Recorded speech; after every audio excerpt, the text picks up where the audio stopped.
بسم الله الرحمن الرحيم. الحمد لله رب العالمين الرحمن الرحيم مالك يوم الدين إياك نعبد وإياك نستعين اهدنا الصراط المستقيم صراط الذين أنعمت عليهم غير المغضوب عليهم ولا الضالين. والصلاة والسلام على رسول الله وعلى آله وصحبه ومن تبعه ونصره ووالاه. ربنا زدنا علما وارزقنا فهما وحكمة.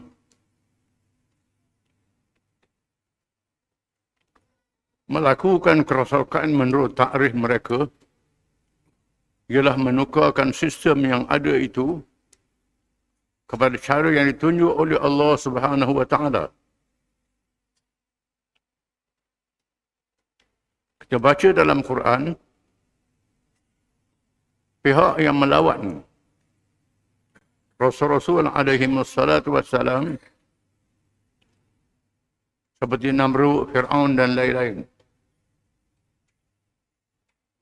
menuduh Rasul-Rasul alaihi wassalatu wassalam merosakkan orang ramai dengan sebab meminda cara jahiliah kepada cara Islam, cara hawa nafsu pada cara petunjuk Allah Subhanahu wa taala. Rasul-Rasul memerintah supaya raja-raja, pemimpin-pemimpin di zamannya ikut hukum Allah Ta'ala. Sedangkan mereka itu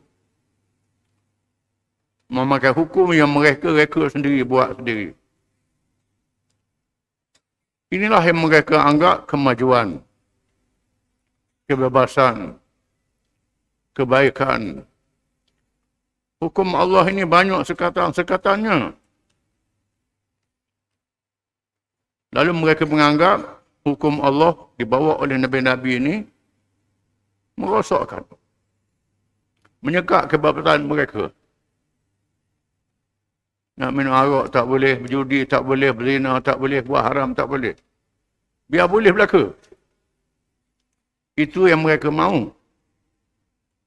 Mereka nak di atas nama kebebasan.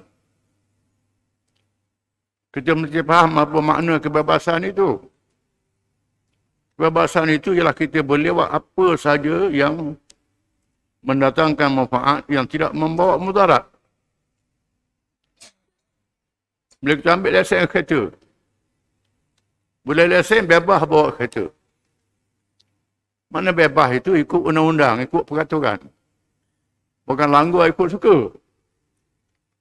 Kalau langgar ikut suka, bukan bebas, babas. Jadi babas. Mereka menganggap babas telah bebas. Lalu dituduhnya Nabi-Nabi membawa kerosakan. Sesungguhnya itulah dia gambaran taghut, melampau batas. Jahiliyah, kufur sejak dulu hinggalah sekarang. Sama ada ianya orang perseorangan atau kumpulan yang memaksa manusia supaya menerima yang lain daripada Islam dalam semua jurusan kehidupan. Bahkan lebih menyesakkan lagi apabila taghut itu berkuasa. Inilah dia cabaran paling hebat dihadapi oleh Rasul-Rasul alaihi wassalatu wassalam dan orang beriman yang bersama-sama mereka. Rasul-Rasul menghadapi perjuangan menentang raja-raja, pemimpin-pemimpin yang tak ikut syariat Allah, yang lawan syariat Allah. Ini cabaran. dihadapi oleh Rasul-Rasul. Dan siapa sahaja yang ikut Rasul-Rasul, sama ada pemimpin-pemimpin, ulama, ataupun jamaah kumpulan, orang perseorangan, disebut innamal ulama'u warasatul anbiya ma warasu dinaran wala dirhaman wa innama warasu ilman wa fadlul alimi ala al-abidi ka fadli al-khamri ala sa'irin nujum. Ma warasu innamal ulama warasul anbiya ma warasu dinaran wala dirhaman wa innama warasu ilman. Faman akhadahu faqad haqata bihadzin wafir. Bandingan para ulama, orang alim, dengan tok lebah saja yang beribadat seperti bulan di tengah bintang-bintang cakrawala. Ulama adalah waris yang menerima pesaka nabi-nabi. Nabi-nabi tidak meninggalkan pesaka harta, wang emas dan perak, dinar dan dirham. Mereka meninggalkan ilmu. Barang siapa yang ada ilmu, pesaka nabi-nabi diberi kelebihan oleh Allah Ta'ala. Dan ulama yang ikut pesaka nabi-nabi, ulama yang berjuang seperti nabi-nabi yang alaihi wassalatu wassalam. Ulama-ulama banyak dalam dunia. Mungkin juta, ribu. Yang masyhur tak ramai. Ulama mazhab yang masyhurnya mazhab Hanafi, mazhab Maliki, mazhab Syafi'i, mazhab Hanbali. 4 mazhab. Padahal ulama-ulama ni ramai. Mengapa Imam Hanafi, Imam Maliki, Imam Syafi'i, Imam Hanbali ramai pengikut-pengikut? Kerana 4 imam ni berjuang. Bukan sahaja mengajar, berjuang menentang kezaliman di zaman masing-masing. Imam Hanafi, Imam Abu Hanifah menentang Khalifah Abbasiyah zamannya. Dengan Khalifah pujuk dia, jangan lawan. Nak lantik dia jadi qadhi qadha, ketua hakim negara. Abu Hanifah tolak, lalu ditangkap, dikurung dalam penjara. Mati dalam penjara Abu Hanifah. Imam Maliki, Imam Malik bin Anas. Mengapa? Kerana masa itu Khalifah buat bai'ah. Bai'ah paksa orang. Kalau tak bai'ah, pacung kepala. Orang tanya Imam Malik, apa hukum cerah bini dipaksa? Cara paksa. Imam Malik tu tak sah. Cerah paksa tak sah. Di mana fatwa ini menyindir khalifah yang memaksa orang bai'ah. Kalau tak bai'ah, stop. Macam cerah bini paksa. Kalau tak cerah, aku penuh. Imam Malik kata tak sah. Dengan sebab fatwa ini Imam Malik sudah ditahan. Dipukul. Sehingga lumpuh tangannya. Dengan sebab itulah Imam Malik, dia semayang, tangan tok-tok di dada. Tok di pakai lepas. Mazhab Maliki, semayang, tak sunat, tak dah lepas. Imam Malik tangan dia. Kerana dia dihukum. Kerana dia menentang pemerintah di zaman dia. Imam Syafi'i dirantai, dibelenggu, nak dijatuhkan hukuman mati. Nak jatuhkan hukuman bunuh. Kerana dia menentang kezaliman terhadap ahli bait, terhadap keluarga Nabi. Keluarga Nabi yang dianggap Syiah. Nama Allah. Mereka yang sokong keluarga Nabi ini, nama dia Syiah. Tapi zaman itu Khalifah anggap keluarga Nabi ini bukan semua Syiah. Keluarga Nabi ini dianggap mencabar pengaruh, menyebabkan banyak keluarga Nabi yang dibunuh, yang dihalau, yang diseksa, berhijrah ke seluruh pelosok dunia. Keluarga Nabi berhijrah kerana ditekan dan ditindas. Imam Syafi'i melawan. Lalu dituduh dia sebagai Rafidhi. Siapa yang kata, "Idza kana ar-rafdu hubba ahli baitin fa ana Rafidhi." Kalau sekiranya kasih anak beranak Nabi dianggap mazhab Rafidhi, aku seorang Rafidhi, kata Imam Nawawi. Imam Syafi'i kata, menyebabkan dia dibelenggu, dirantai, dibawa depan khalifah, disoal. Tapi kebijaksanaannya, cerdik Imam Syafi'i dapat melepaskan diri. Orang tanya dia soalan main-main. Soalan main-main, dia jawab. Banyak soalan-soalan. Antaranya, depan khalifah orang tanya dia. Macam soalan teka-teki. Tapi, cerdik dia boleh jawab. Bagaimana seorang yang, ada orang yang berzina, dihukum bunuh. Yang berzina dihukum merejam sehingga mati.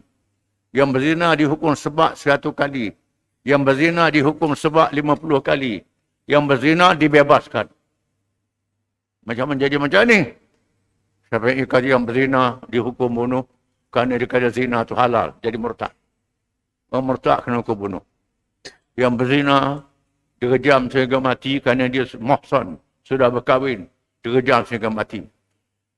Yang berzina disebab 100 kali kerana dia tak kahwin lagi. Dia orang merdeka, dia sebab 100 kali. Yang berzina kena sebab 50 kali, dia tak kahwin lagi, dia hamba orang. Disebab 50 kali.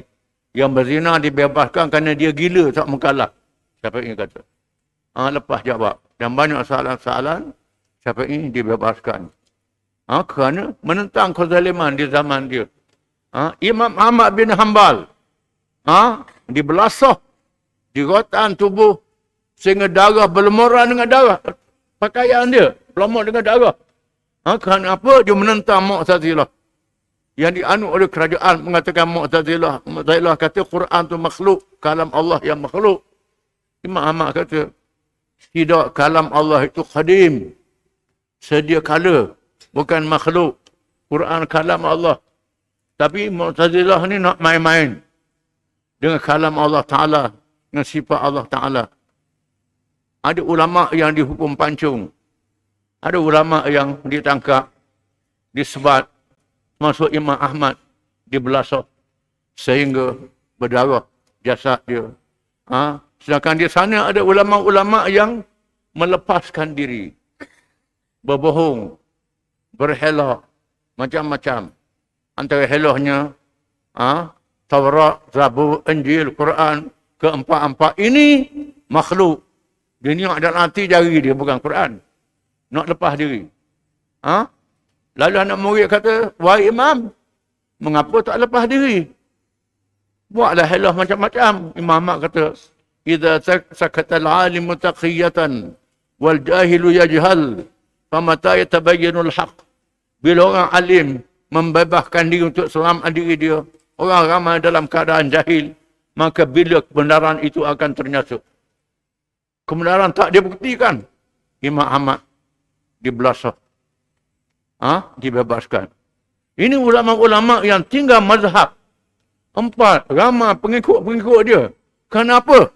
Mereka warasatul anbiya, waris nabi-nabi yang berjuang macam nabi-nabi. Ulama-ulama yang orang pandang, tak apa. Tak pakar. Pasal apa? Kerana dia tak mempertahankan agama. Tak menentang kezaliman. Tak menyatakan yang benar. Nak selamat diri dia, nak senang diri dia, ikut kata. Ini ilmu dia tidak berkat. Tak berkat. Kita lihat ulama-ulama yang ilmu dia berkat, ada mazhab dia, ulama-ulama yang warasul anbiya, waris nabi-nabi. Artinya, perjalanan nabi-nabi ialah menegakkan Islam dan menentang semua perkara yang bercanggah dengan Islam. Tak kira siapa yang bawa. Firman Allah Subhanahu wa taala, "Walaqad ba'atsna fi kulli ummatin rasulan an ya'budullaha wa yajtanibut taghut." Surah An-Nahl ayat 36. Sesungguhnya, maksudnya dan sesungguhnya, kami telah mengutuskan di kalangan tiap-tiap umat itu seorang rasul dengan memerintah dia supaya menyeru, hendaklah kamu menyembah Allah sahaja dan jauhilah taghut. Tiap-tiap abad, tiap-tiap kaum Allah Ta'ala utuskan Rasul. Rasul ni tugas dia menyampaikan ajaran Allah supaya manusia mengabdikan diri kepada Allah dalam ibadat dia, dalam urusan kehidupan dia, politik dia, ekonomi dia dan segala-galanya. Tunduk pada peraturan Allah dan menentang taghut, menentang yang lawan hukum-hukum Allah SWT. Ini Rasul-Rasul. Start dengan Nabi Adam, melawan dengan Iblis. Ibrahim dengan Namrud. Musa menghadapi Fir'aun. Hingga Nabi kita. Nabi kita untuk seluruh dunia. Mengapa Nabi Muhammad diutuskan untuk seluruh dunia? Kerana sebelum kiamat Allah Ta'ala jadikan dunia ini sepik saja. Dengan ilmu yang Allah Ta'ala beri, manusia boleh berhubung dengan cepat antara satu sama lain, menggunakan telefon, menggunakan internet, menggunakan kapal terbang, maklumat sapa dengan cepat. Maka untuk akhir zaman seorang Rasul saja, Muhammad sallallahu alaihi wasallam. Dia beri mukjizat ilmu, Nabi akhir zaman. Mukjizat ilmu kekal sehingga hari kiamat. Walaupun Nabi dah wafat, dah meninggal dunia, tapi Quran petunjuk dia kekal. Ilmu Islam itu kekal, dipelihara oleh Allah. Walaupun Nabi mati, ilmu Islam tak mati. Akan ada orang sambung. Jadi, dasarnya ialah menegakkan, memperhambakan diri pada Allah dan menentang yang lawan Allah Ta'ala dalam semua perkara. Bukan saja perkara semayang sembah tokong, termasuklah perkara pemerintahan, perkara meniaga, perkara tak ikut Allah Ta'ala. Mesti kena lawan. Kita ni lawan Allah Ta'ala sembah tokong je. Sembah tokong buat lawan, hak lain tak apa, ikut suka. Itu tak betul. Salah. Kerana seluruh kehidupan kita ni mesti memerhambakan diri kepada Allah. Itulah dia ciri-ciri sifat-sifat kekufuran. Sama ada di zaman jahiliah Namrud dan Fir'aun, atau di zaman jahiliah Arab, zaman Nabi hidup, Parsi dan Rum, ataupun di zaman jahiliah moden, jahiliah sekarang ni. Zaman sekarang ni, macam-macam peraturan. Di mana yang berbeza, hanyalah watak-watak taghut, tokoh-tokoh, pemimpin, orang-orang yang beza, yang membawa dan mempertahankan kekufuran itu. Mungkin taghut abad ke-15 Hijrah dengan nama, wajah dan taktik baru. Mereka tidak lagi menekan golongan Islam dari segi lahiriah, tetapi bertindak dari segi fikiran dan kepahaman yang melumpuhkan iman dan seterusnya membunuh akidah yang sebenar. Di mana taghut zaman sekarang bukan macam zaman dulu. Suruh sembah dia. Sekarang bukan sembah dia dah. Sembah benda lain pula. Di mana sikap mereka sekarang tidak lagi menyembah patung-patung dan berhala atau menyembah Fir'aun, tetapi melalui penyembahan kepada ideologi, kepahaman, macam-macam nama, nasionalisme, kapitalisme, sosialisme, komunisme, pragmatisme. Macam-macam tu semua tak ada dalam kitab. Kitab kuning tak ada. Tapi ada dalam kepahaman. Kalau kita mengaji Quran, mengaji tafsir dia. Sebab itu kena mengaji tafsir, kena faham. Kena suluhkan Quran dengan masalah-masalah baru. Kalau mengaji kitab saja, tak mengaji tafsir, tak mengaji hadis, tak faham. Hak muda baru kita tak faham. Ideologi yang dicipta untuk menyelesaikan masalah dengan meninggalkan agama Allah SWT. Ataupun agama Allah SWT itu diperintah oleh manusia dan akalnya. Juga tidak lagi dengan upacara pemujaan dan menyembah hantu syaitan yang gaib, tetapi bertindak memuja kebendaan yang dijadikan matlamat hidup atau memuja akal sendiri, memuja kebendaan. Semua teori-teori ekonomi, sama ada komunis, sosialis, liberal, pemujaannya kebendaan, harta, kemajuan ekonomi. Yang dipikirnya ekonomi, perut je. Tak fikir pasal akhlak. Tak fikir pasal akidah dan iman. Tak fikir. Fikirnya sikit-sikit ekonomi. Sedangkan ekonomi ini adalah bekalan untuk mengerjakan amal yang saleh. Matlamaknya hari akhirat. Matlamaknya ialah Allah Ta'ala. Tapi dah seleweng. Kalau zaman dulu, seleweng ni semua patung berhala. Sekarang ni seleweng, sembah kebedaan. Ini yang berlaku. Al-Imam Ibn Taymiyah telah menyebut hadis diriwayatkan oleh Imam Muslim. Telah bersabda Rasulullah SAW dalam satu hadis, yakhruju qaumun min ummati yaqra'una al-Qur'an laisa qira'atukum ila qira'atihim bi syai' wala salatukum ila salatihim bi syai' yaqra'una al-Qur'an yahsabunahu annahu lahum wa huwa 'alaihim la tujabizu qira'atuhum taraqiyahum yamruquna min al-Islam kama yamruqu as-sahmu min ar-ramiyah. Hadis riwayat Imam Muslim. Hadis sahih. Makna dia, maksudnya, akan lahir di antara umatku suatu kaum yang membaca Quran. Bukan seperti lazimnya kamu membaca. Zaman Nabi orang baca Quran sampai menangis. Sampai teriak. Sedih. Bukan berlagu saja. Bukan baca tajwid saja. Tapi faham makna maksud dan tujuan dia. Sehingga siapa menangis. Masuk dalam hati dia baca Quran. Sahabat Nabi baca Suratul Kahfi, kuda dia meronta. Meronta kuda dia di luar. Dia berhenti baca, kuda berhenti. Baca pula kuda meronta. Lalu dia tengok lengok, rupanya ada cahaya. Ada awan, ada cahaya di atas langit. Bila dia baca, awan tu turun rendah. Kuda dia melompat. Dia beritahu ke Nabi. Nabi kata itu malaikat. Maka dia baca Suratul Kahfi, malaikat turun. Dengan cahayanya. Menyebabkan kuda yang meronta. Bukan berlagu saja, bukan tajwid saja, betul huruf saja. Tapi masuk dalam hati dia. Zalikal kitabul la raiba fihi hudal lil muttaqin. Kita ini tak syak lagi memberi petunjuk. Baca Quran untuk dapat petunjuk.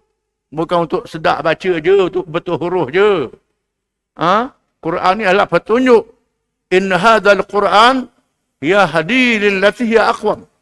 Sesungguhnya Quran memberi petunjuk ke jalan yang paling betul. Baca Quran memang wajib kena betul lah. Tajwid dia. Bukan dia betul tajwid dia. Ajaran dia tak ikut. Petunjuk dia tak ikut. Dia duduk betul sampai ngiling kepala. Biar orang mereh baca. Tulis-tulisan lawa-lawa. Tapi tak ikut petunjuk dia. Nabi kata, ingat. Lepas aku mati, umat aku ada yang baca Quran. Bukan macam kamu baca. Dan sembahyangmu berlainan dengan sembahyang mereka.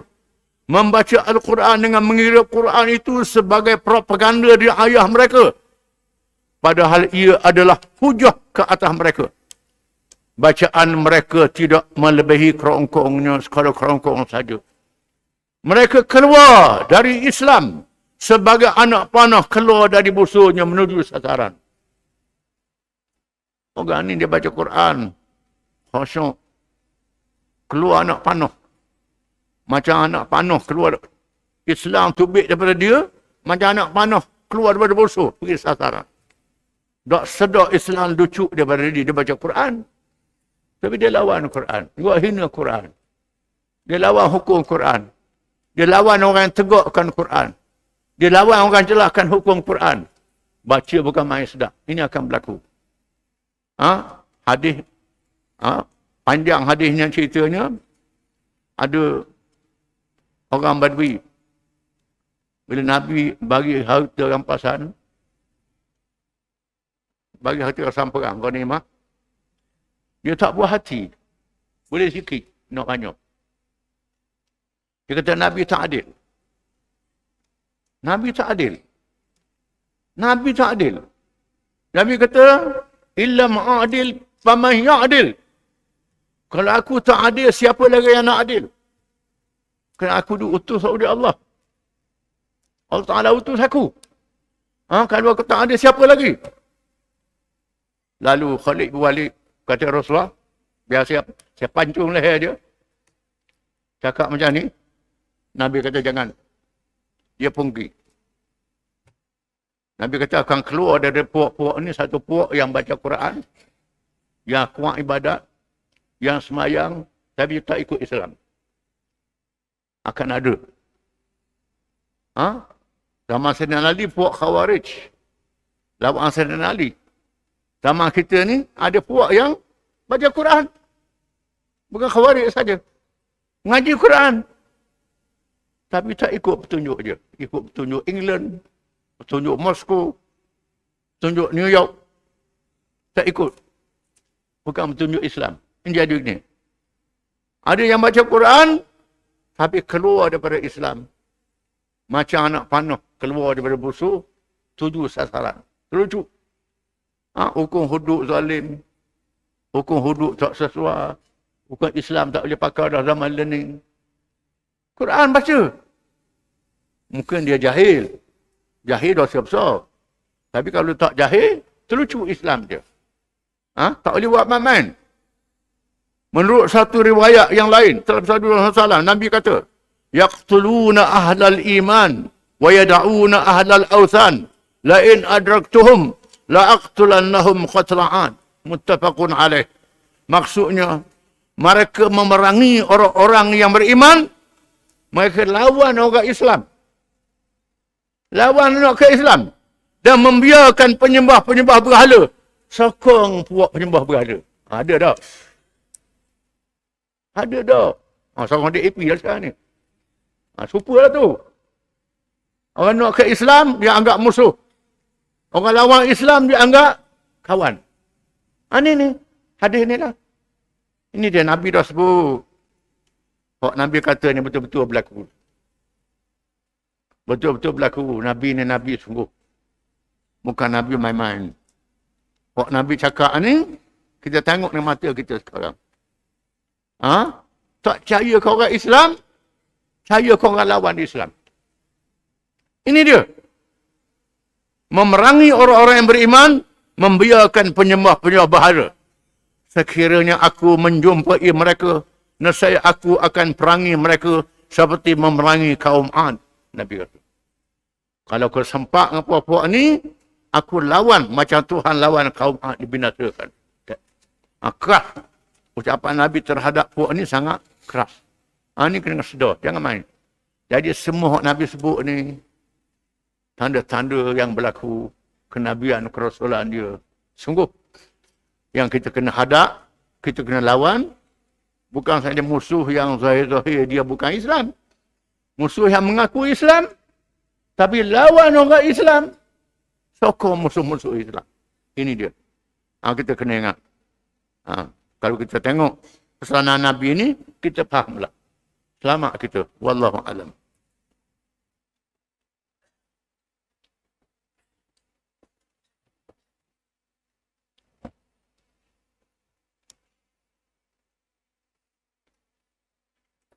Bismillahirrahmanirrahim. Perutusan kepada mereka yang murtad. Sayyidina Bakar juga tulis surat kepada pemimpin-pemimpin dan kumpulan yang murtad. Tulis surat.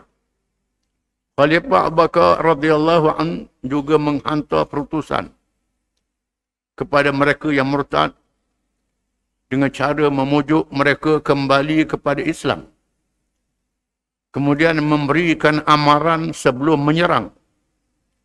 Atau dengan perkataan yang lain, menerang sebelum menyerang. Apakah tulis surat, pujuk mereka murtad ni, supaya bertaubat balik semula pada Islam. Ataupun mereka akan diperangi. Pujuk dulu, terang dulu. Kalau degil juga, baru lesat. Antara isi kandungan perutusan tersebut ialah Bismillahirrahmanirrahim.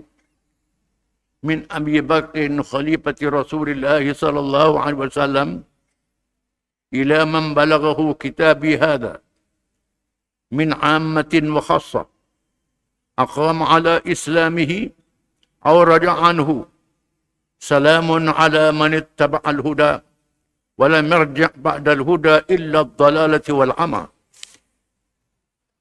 Maksudnya, daripada Abu Bakar, Khalifah Rasulullah sallallahu alaihi wasallam, kepada sesiapa sahaja yang sampai kepadanya perutusan ini, sama ada secara umum ataupun secara khusus, pemimpin murtad, sama ada pemimpin atau pengikut, sama ada mereka yang terus bersama Islam atau yang keluar daripada agama Islam, selamat sejahtera kepada sesiapa yang mengikut petunjuk Allah dan tidak kembali murtad ke jalan yang sesat setelah mendapat petunjuk.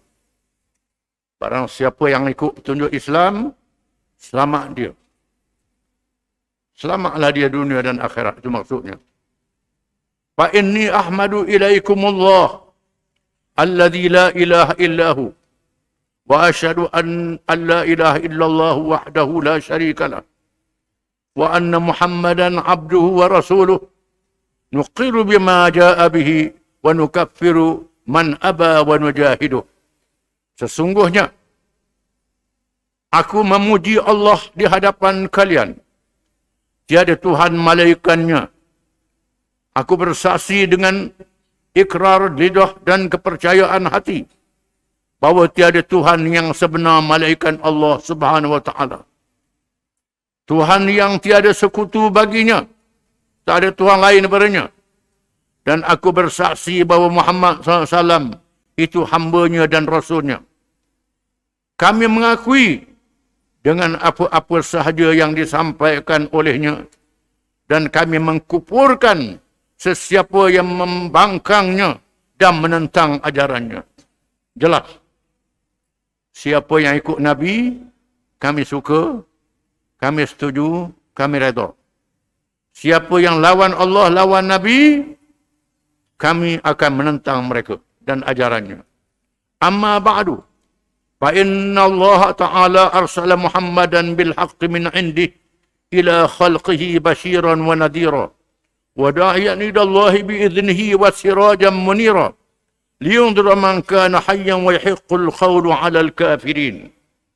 Maka ketahuilah, sesungguhnya Allah telah mengutuskan Muhammad sallallahu alaihi wasallam menjadi rasulnya dengan benar kepada semua makhluknya sebagai pembawa berita gembira kepada mereka yang beriman dan beramal saleh, dan pemberi amaran kepada sesiapa yang menentang, menjadi penyeru ke jalan Allah dengan izinnya, laksana yang menyuluh cahaya yang terang untuk memberikan peringatan kepada mereka yang hidup dan menegakkan kalimah yang benar ke atas golongan yang kufur menentang Islam. Islam adalah cahaya petunjuk. Kalau ikut Islam, selamat jalan. Selamat perjalanan.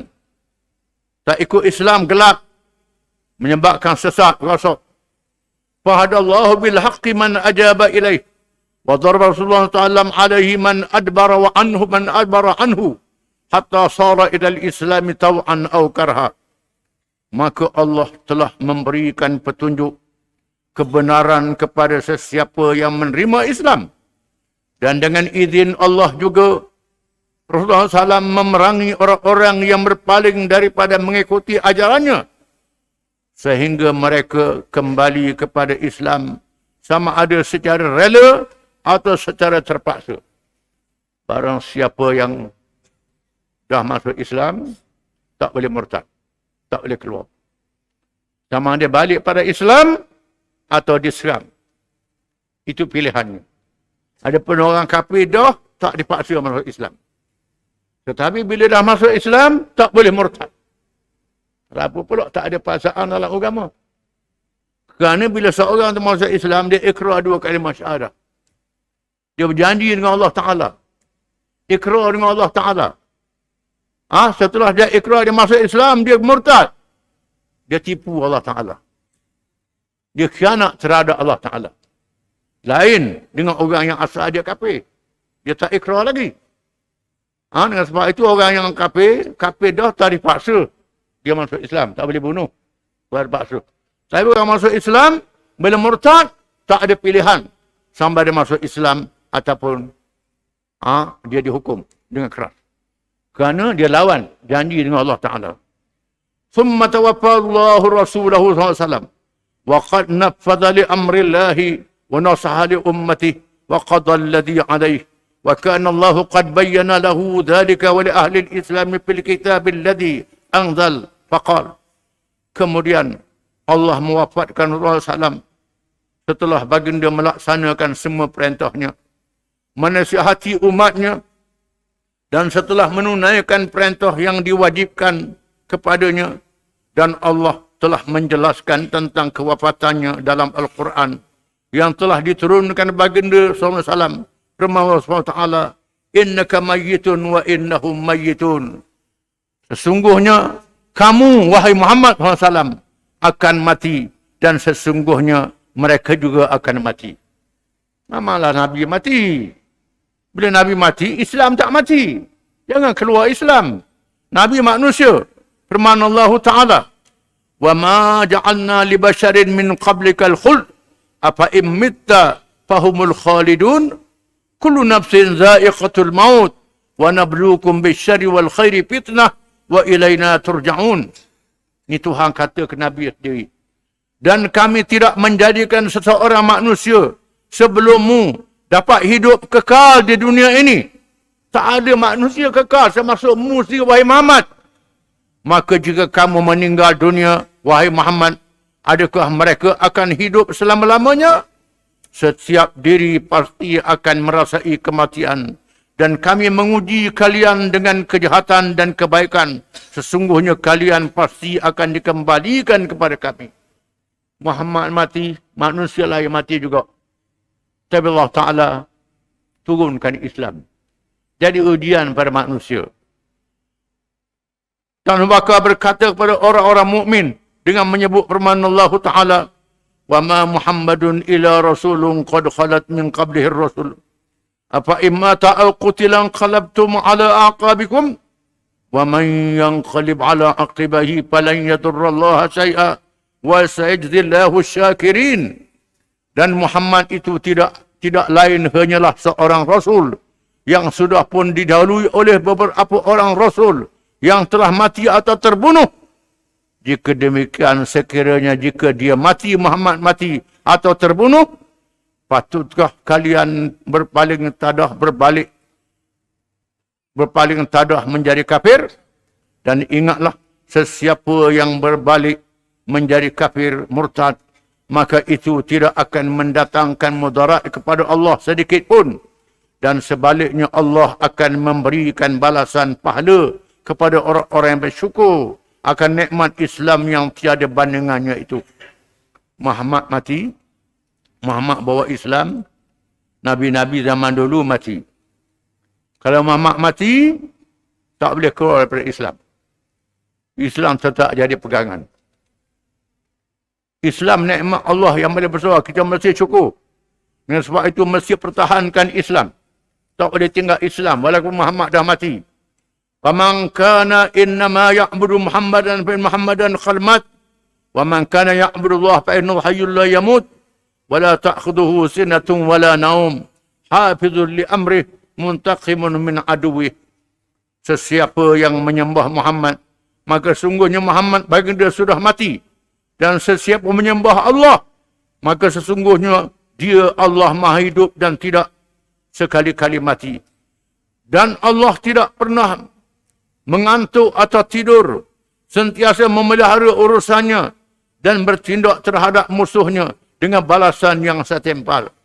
Jangan akan mati Allah Ta'ala tidur pun tidak, mengantuk pun tidak.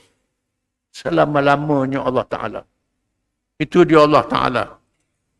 Oleh kerana itu, barang siapa lawan Allah Ta'ala, jaga, akan bertindak ke atasnya. Wa inni usikum bitaqwallah wa hadhikum wa nasibikum minallah wa ma ja'akum bihi nabiyyukum sallallahu alaihi wasallam wa an tahtadu bihudah wa an ta'tasimu bidinillah fa inna kulla man lam yahdihillahu dhal. Sesungguhnya aku berpesan agar kalian semuanya bertakwa kepada Allah dan keadaan kalian bergantung kepada Allah. aku juga ingin berpesan supaya kalian mematuhi apa yang dibawa oleh Nabi Muhammad SAW dan agar kalian mengikuti petunjuknya dan berpegang teguh dengan agama Allah. Maka sesungguhnya sesiapa yang tidak mendapat petunjuknya, dirinya akan sesat. Barang siapa tak ikut tunjuk Allah, tak ikut Muhammad, dia sesat. Wa kullu man lam yu'afihi mubtala wa kullu man lam yu'inhu Allahu makhdhul. Faman hadahu Allahu kana muhtadiya wa man adallahu kana dhalla. Sesiapa yang tidak diselamatkan oleh Allah, nescaya ditimpa bencana. Dan sesiapa yang tidak menolong agama Allah, maka hinalah dirinya. Sesiapa yang mendapat hidayah Allah, maka memperoleh petunjuk. Dan sesiapa yang disesatkan oleh Allah, maka sesatlah dirinya. Kerah surat ni tuan. Allah berfirman, "Man yahdillahu fahuwal muhtad, wa man yudlil falan tajida lahu waliyyan mursyida." Sesiapa yang diberi hidayah petunjuk oleh Allah, maka dialah yang berjaya mencapai kebahagiaan. Dan sesiapa yang disesatkannya, maka engkau tidak sekali-kali akan beroleh sebarang penolong yang dapat menunjukkan jalan yang benar kepadanya. Allah yang memberi petunjuk. Allah Ta'ala tak beri hidayah, tak dapat hidayah itu. Walam yuqbal minhu fid dunya amalun hatta yuqirra bih. Walam yaqbal minhu fil akhirati sarfun wala adlun. Seterusnya, Allah tidak menerima amalan seseorang itu di dunia sehinggalah mendekatkan diri kepada Allah. Dan Allah tidak menerima di akhirat nanti sebarang taubat dan harta tebusan. Hanya orang yang Islam saja Allah Ta'ala terima amal. Yang tak Islam, buatlah amal baik banyak mana pun, Tuhan tak terima. Barang siapa yang ada Islamnya, Tuhan terima taubat dia pada hari kiamat. Kalau tak ada Islam, tak boleh tebus dengan harta yang banyak mana sekalipun.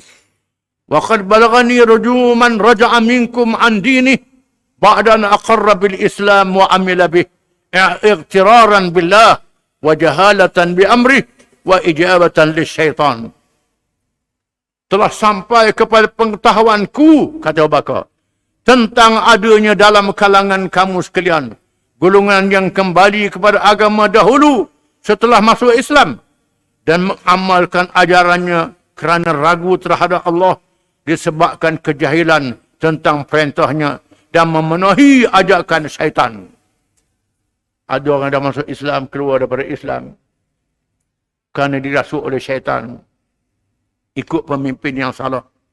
Padahal Allah telah berfirman, "Wa idh qulna lil malaikati isjudu li Adam fasajadu illa iblis kana minal jin fa fasaqa an amri rabbih afatattakhidunahu wa dhurriyyatahu awliya'a min duni wa hum lakum adu bi'sa lizalimin badala." Dan ingatlah peristiwa ketika kami berfirman kepada malaikat, sujudlah kamu sekalian kepada Adam.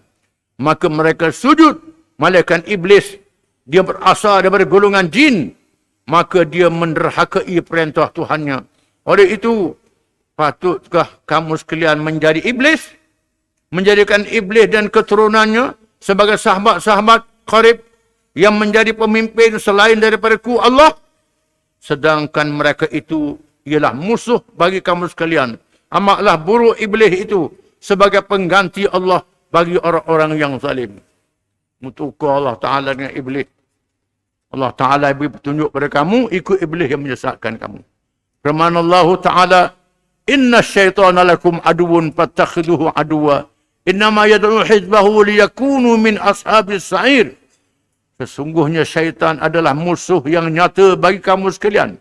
Maka jadikanlah syaitan itu musuh kamu sekalian yang mesti dijauhi tipu dayanya. Kerana sesungguhnya syaitan-syaitan itu hanyalah mengajak golongannya supaya mereka menjadi penduduk neraka. Ikut syaitan, berkawan di jalan neraka. Ikut Allah saja selamat. Wa inni ba'astu ilaikum fulanan fi jaisin minal muhajirin wal ansar wa tabi'ina bi ihsan wa amartuhum alla yuqatila ahadan wa la yaqtulahu hatta yad'u ila da'iyatillah faman istajaba lahu wa aqarra wa kaffa amila salihan qabila minhu wa anahu alaih. Qabila minhu wa anahu alaih. Dan aku telah mengutuskan seorang kepada kamu sekalian bersama pada tentera dalam kalangan Muhajirin dan Ansar. Disebut nama penglima dalam surat itu. Khalid bin Walid atau sebagainya. Aku utus penglima. Namanya sekian-sekian pada tentera Muhajirin dan Ansar serta pengikutnya yang setia. Aku memerintahkannya supaya tidak memerangi sesiapa atau membunuhnya, sehinggalah terlebih dahulu mengajak kembali semula kepada agama Allah Islam. Sesiapa yang menerima ajakan kepada Islam, mengakuinya dan beramal saleh, nescaya ia diterima dan diberikan pertolongan kepadanya. Aku tak suruh askar aku ni terus serang, tidak. Aku suruh pujuk dulu supaya balik pada Islam. Barang siapa yang balik pada Islam, beramal dengan Islam, diterima. Dapat pertolongan Allah.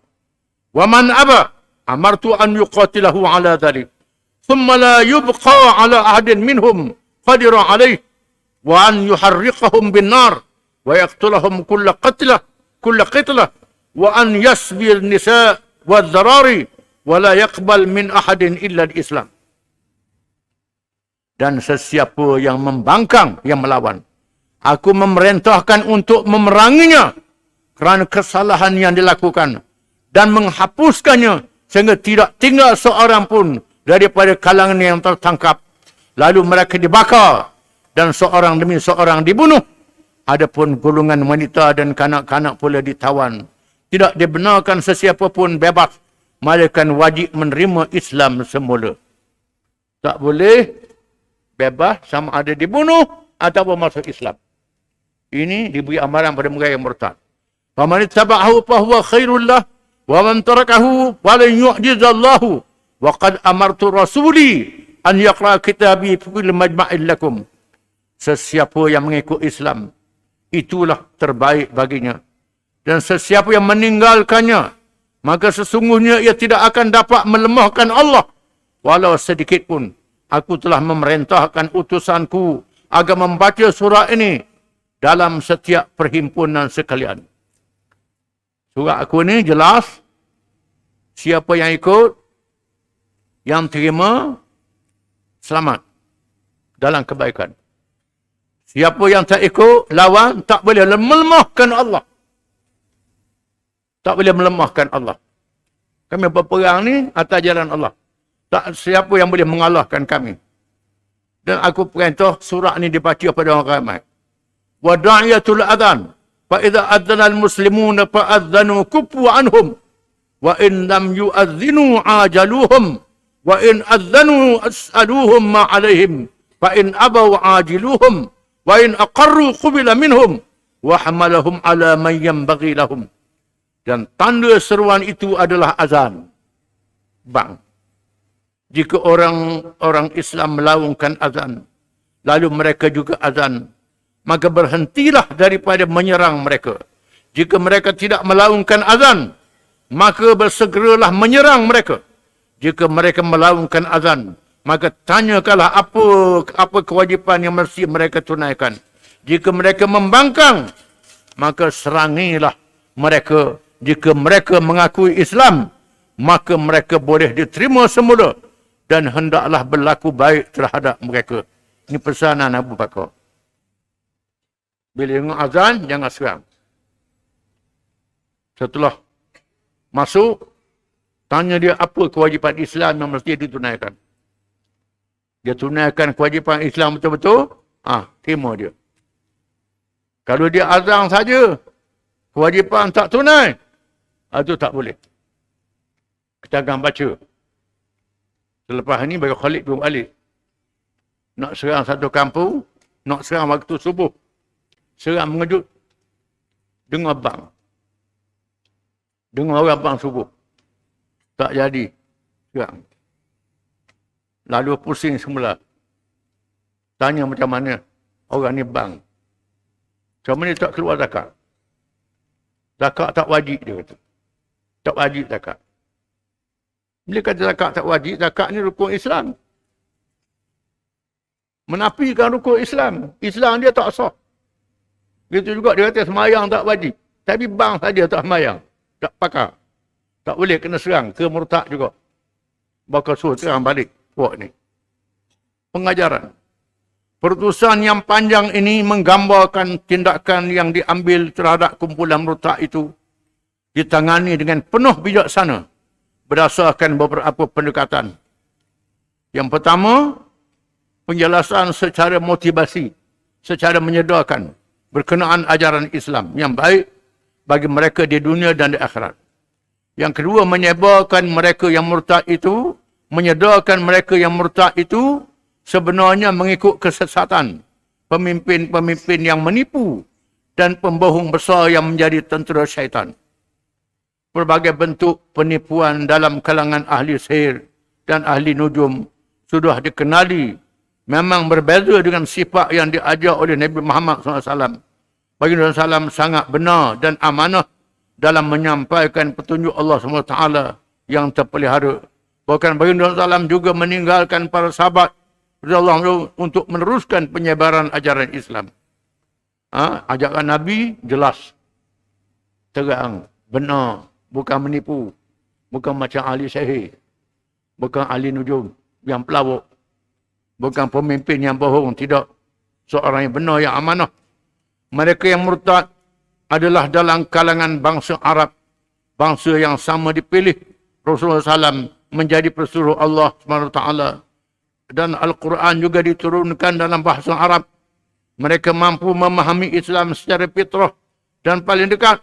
Maka tiada kemaafan bagi mereka malaikat kembali kepada Islam. Oleh kerana puak murtadnya orang Arab semua. Nabi orang Arab. Quran dalam bahasa Arab. Tiba-tiba lawan juga. Kalau orang bahasa lain padang ada erti. Ni dia orang Arab. Faham bahasa Arab. Tiba-tiba lawan juga. Tak ada maaf bagi mereka ni.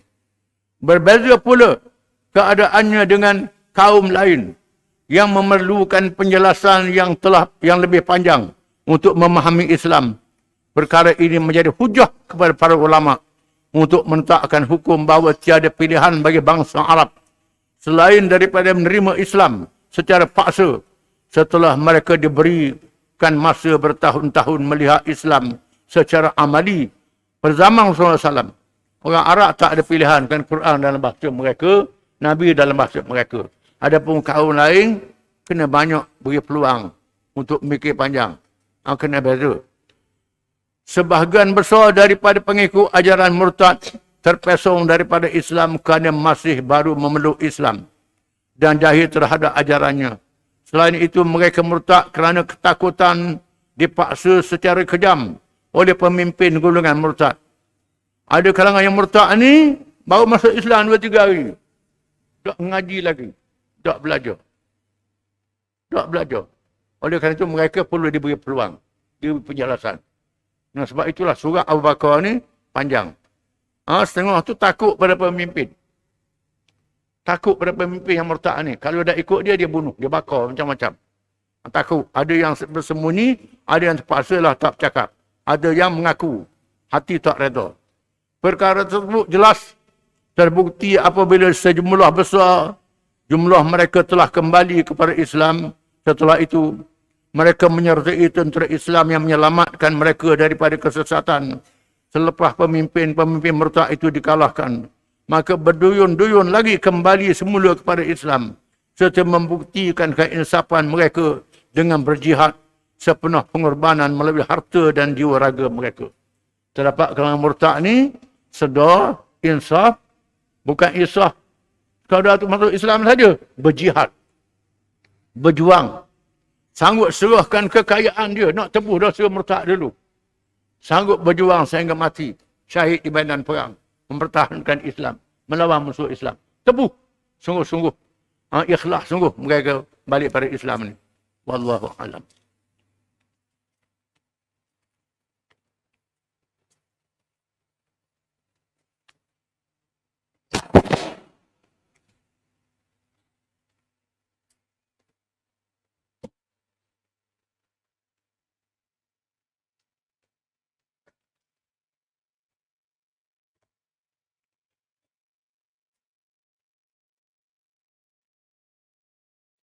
أعوذ بالله من الشيطان الرجيم وإن خفتم شقاق بينهما فابعثوا حكما من أهله وحكما من أهلها إن يريد إصلاحا يوفق الله بينهما إن الله كان عليما خبيرا.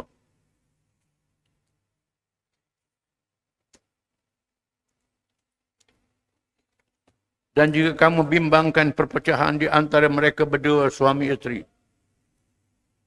maka lantiklah orang tengah untuk mendamaikan mereka, iaitu seorang dari keluarga lelaki dan seorang dari keluarga perempuan. Jika kedua-dua orang tengah itu dengan ikhlas bertujuan hendak mendamaikan, nescaya Allah akan menjadikan kedua suami isteri itu berpakat baik. Sesungguhnya Allah sentiasa mengetahui lagi amat mendalam pengetahuannya.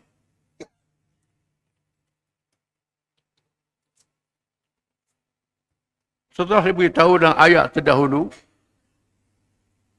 berlaku suami yang tak tunai tanggungjawab, yang berdosa. Isteri yang durhaka lawan suami, berdosa juga. Dan disuruh bertindak dengan berbagai-bagai cara.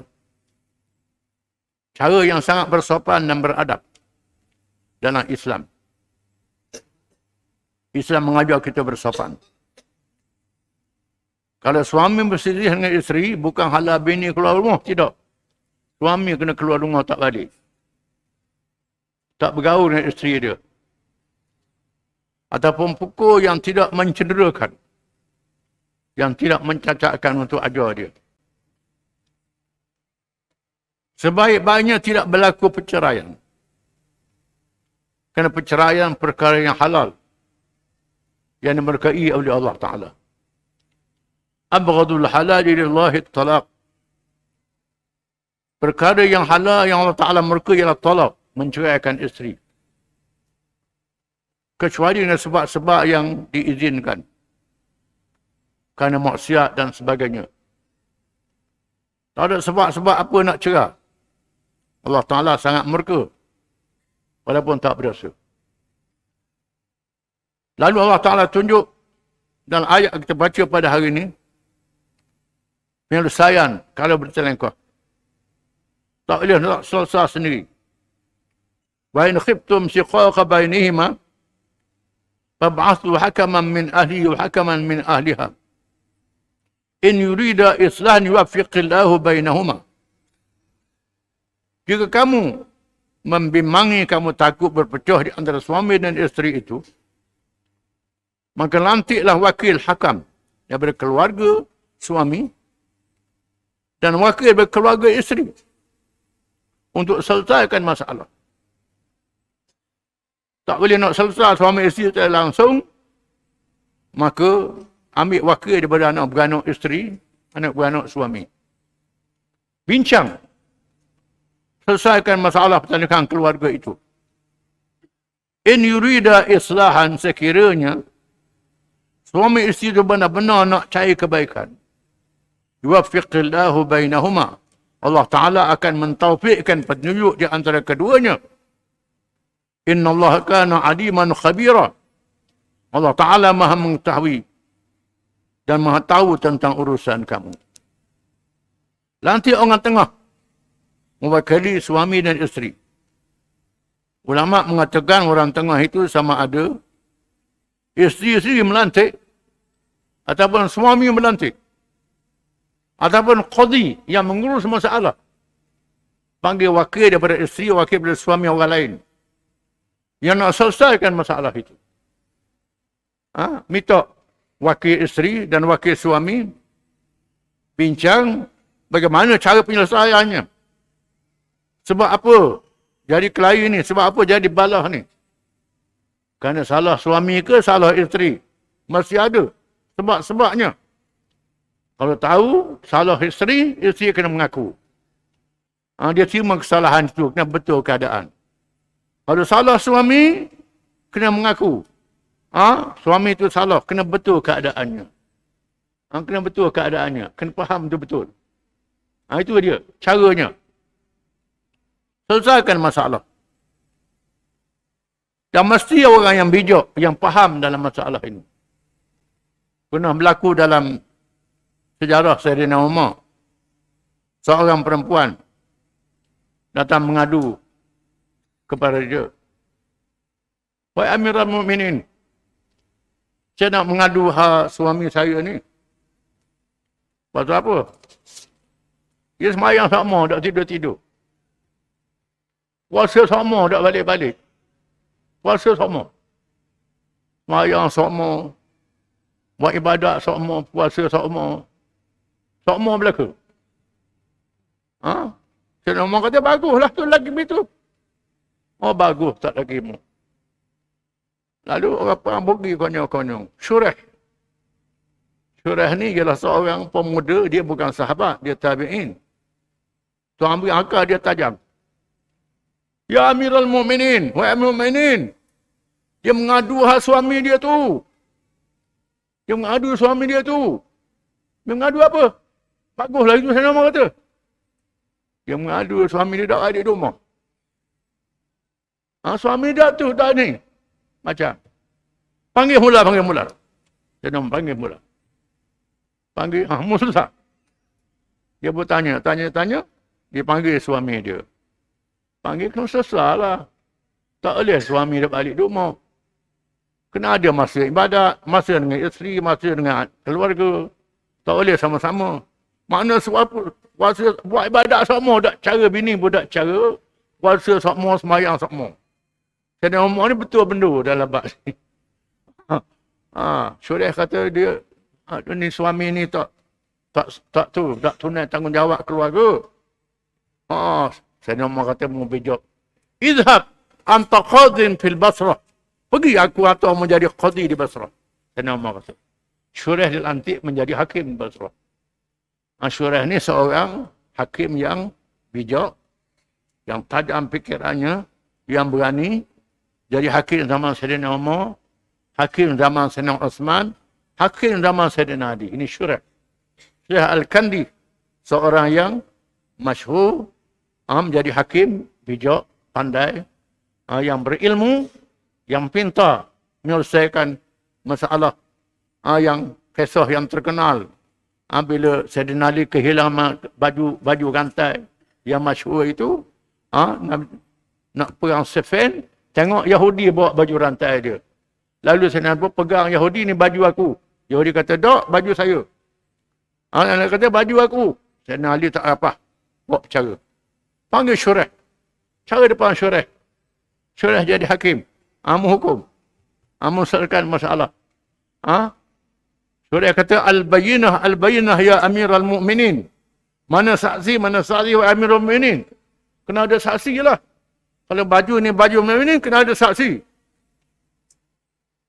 Sayyidina Ali kata, saksi dia anak aku Hasan Hussein. Lalu Syurah kata, anak dengan ayah tak acik dia saksi, tak boleh. Mesti masuk dia ayah dia, tak boleh kena orang lain jadi saksi. Tidakkah Nabi kata dia ni pemuda ahli syurga? Sayyidina Ali kata dia pemuda ahli syurga. Takkan tak layak jadi saksi? Nabi kata dia ni dalam syurga jadi pemuda ahli syurga keluarga. Itu orang akhirat, ini atas dunia. Atas dunia lain, akhirat cerita lain. Kamu hukum. Lalu Syekh suruh baju pada Yahudi kerana Sayyidina Ali tak ada saksi. Yahudi pun tubik mahkamah, pusing mula suruh baju. Ini baju Mukmin, bukan baju saya. Inilah hukum Islam, hukum yang adil. Hukum yang adil. Keluar ketua negara pun kalah dalam perbicaraan kalau tak cukup syarat. Ini hukum Islam. Iaitu pemisahan kuasa di antara pemerintah dengan badan kehakiman. Islam yang lebih dulu daripada barat dalam masalah ini. Di mana pihak yang atas tak boleh campur masalah kehakiman. Jadi dalam masalah pertengkaran suami isteri pun, ni pun sama ada isteri lantik hakam, suami lantik hakam, wakil dia, ataupun pemerintah qadhi yang mengendalikan urusan, panggil supaya wakil daripada isteri, wakil daripada suami, selesaikan masalah. Kalau tak ada penyelesaian, barulah perceraian diizinkan oleh syarak. Tak ada jalan. Itulah Islamnya. Islam ni sangat berlalu, sangat cermat. Dan sebab itu, kita jangan mudah-mudah nak pisahkan suami dan isteri.